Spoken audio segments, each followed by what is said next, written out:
Health Protection Act. I asked Speaker Pelosi earlier, and she said about the Archdiocese and the Archbishop of San Francisco warned that this bill is nothing more than a child sacrifice and urging Catholics to pray and fast to defeat the bill.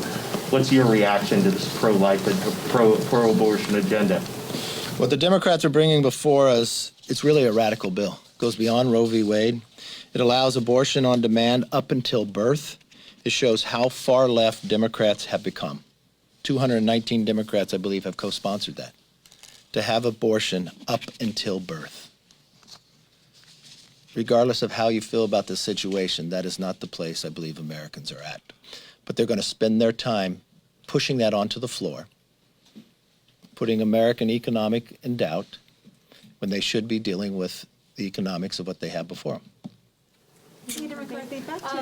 So going back to your recommendation that your members oppose the infrastructure bill, I'm curious, since there were 92 Senate Republicans who did vote for that, including Leader McConnell, have you talked to him about your decision to recommend voting against this? I talk to McConnell all the time.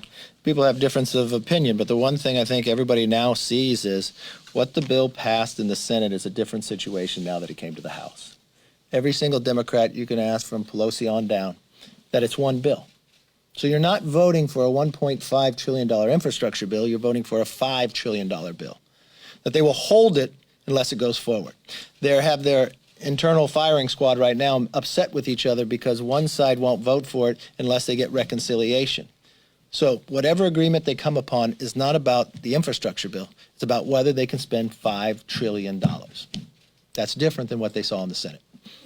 They are planning to vote for the infrastructure bill on its own without the reconciliation bill Monday or Tuesday. If Pelosi keeps her word. If she keeps her word. Will she send it to the White House or will she hold it at the desk? Because she's talked about holding it as well. And the progressives on the other side, on the Democratic side, said they won't vote for it unless she will. So, interesting. Mr. Leader, there's at least four Republicans who have indicated they'll back the bipartisan infrastructure bill. Fitzpatrick, Tom Reed, Adam Kinzinger, and Fred Upton. What is your message to those four members and others who might back that infrastructure bill? One thing I would say to them, it's a different situation than it was when it came out of the Senate. You watched that the so-called moderate Democrats put a letter together with 10 names that they would not move reconciliation until they got the infrastructure bill, and in 48 hours they collapsed and didn't get the infrastructure bill, and not only moved the beginning of reconciliation, they deemed it where you couldn't even debate it. I think in speaking to a lot of those members at the time, that changed their opinion of whether they should support that bill or not. I don't view it as a vote for infrastructure. It's a vote for $5 trillion. And I don't believe America can afford that now.